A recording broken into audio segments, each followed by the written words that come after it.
Hello guys, welcome back to another video. This week I'm glad you guys are back for a brand new recipe. This week we're going to be learning how to make a delicious red rice. This is going to be my version of making this Mexican rice. There are many ways you can make it, and of course everybody's gonna have their own tricks and ways to make them depending on where they're coming from Mexico. So if you want to learn how to make this delicious red rice recipe, I suggest you subscribe to our channel so you can learn new recipes every single week with us. Give this video a big thumbs up if you liked it, share with your friends if you loved it, and don't forget to leave me a comment down below with any suggestions for upcoming videos, any concerns or questions you have about this recipe. And specifically, this rice is super easy to make. It makes about 6 cups of rice. And for the ingredients, we're going to be using 1.5 cups of white rice, 5 Roma tomatoes, onion and garlic. And for my secret ingredient, I'm going to be using chicken broth, or you can also use regular water. Every time that I cook chicken, I always freeze the broth. I always freeze the broth in these Tupperwares that I don't use. For example, on here I was using the sour cream and the yogurt container that I wasn't using anymore.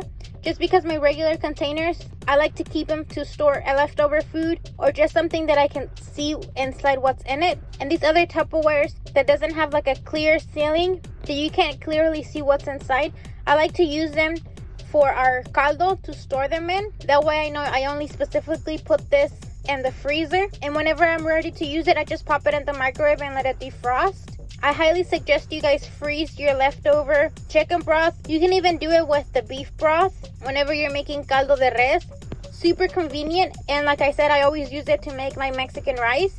But if you don't have chicken broth like I do right now, you can use the same method with some water and some chicken bouillon. We're going to start off by cutting our tomatoes and have our sauce ready, so that when we're ready to use it, we don't leave our rice unattended, because you don't want your rice to burn whenever you're frying it. We're going to add the tomatoes to a blender. We're also going to be adding 2 garlic cloves and a little piece of onion. To that blender, we're also going to be adding a little bit of the chicken broth just to help the blender blend everything together. And we're going to blend this really smooth. On a hot skillet, we're going to be adding a little bit of vegetable oil, and we're going to let that heat up really good. I also want to make a comment that last time I tried to use this type of skillet to make my rice, it did not work out for me. As you can see, my rice got stuck to the skillet. I don't know if you can see it, but those little black dots are where the rice got stuck, and I had to scrub it down. I've never used this type of skillet before to make my rice, so I'm not sure if I did something wrong. But if your rice gets stuck to your pan, maybe try a different pan. And this pan specifically did not work out for me at all. Now that my oil is ready, I'm going to be adding my rice, and you're going to know that your oil was ready because some of the rice that hit the bottom first are going to turn super white. That's how you want all your rice to end up at the end. So we're going to keep stirring our rice for about 3 minutes depending on how fast your stove cooks it, and we want to do this on medium heat. Make sure to keep stirring it and you don't leave it unattended, because you don't want your rice to burn. You just want your rice to be toasted. You want to hear the sound of gravel kind of moving around when you're moving your rice. And you're also going to see that your rice is going to change from a light white color to a light brown color. And that's when you know it's ready. Some people like to wash their rice for this. I don't specifically wash it. I know my grandma used to wash it. She would wash it and then leave it on the colander on the sun for the sun to dry the rice. But me and my mom don't specifically wash our rice. And for me, I don't see a difference either washing it or not washing your rice. For every 1 cup of rice that you're going to be cooking, you want to add 2 cups of liquid. So for example, me, I'm going to be cooking 1.5 cups of rice.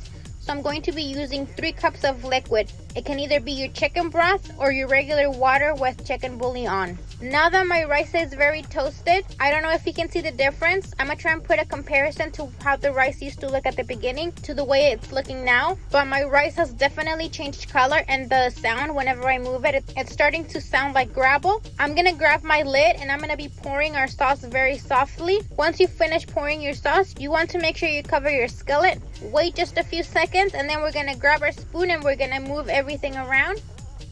At this time, we're also going to be adding the rest of the chicken broth.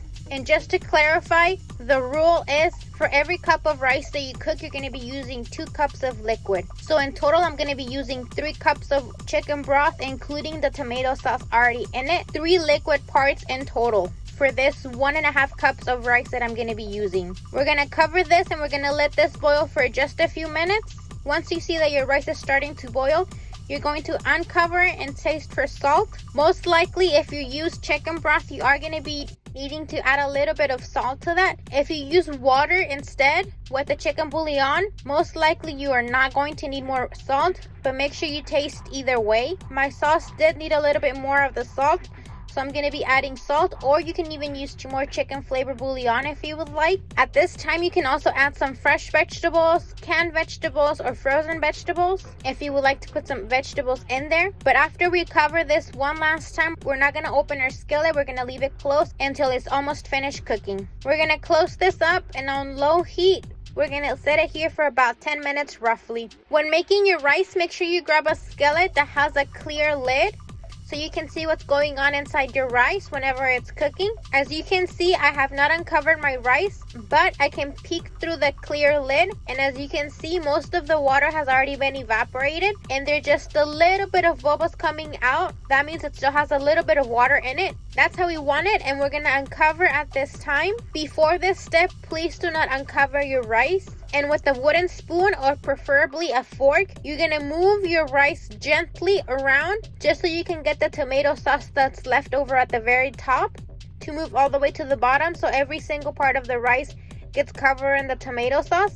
Do this just a couple folds. If you move your rice too much and you're not using jasmine rice, your rice is gonna turn into mashed potato, especially because it's very, very hot at this point. If you're using jasmine rice, do not worry about it. You can move it as much as you would like. If you're not using jasmine rice, please be careful with it and use just a couple folds with a wooden spoon or a fork preferably. Not that we're done moving our rice with just a couple folds. As you can see, it has just very, very light water on it. We're gonna turn off the stove at this time, and with the heat that the rice still has, it's going to finish absorbing the water that's left in there, and your rice is gonna be done here in just about 5 to 10 minutes. I left my rice here sitting with the stove off with the lid on for about 20 minutes, and this is how my rice looks like.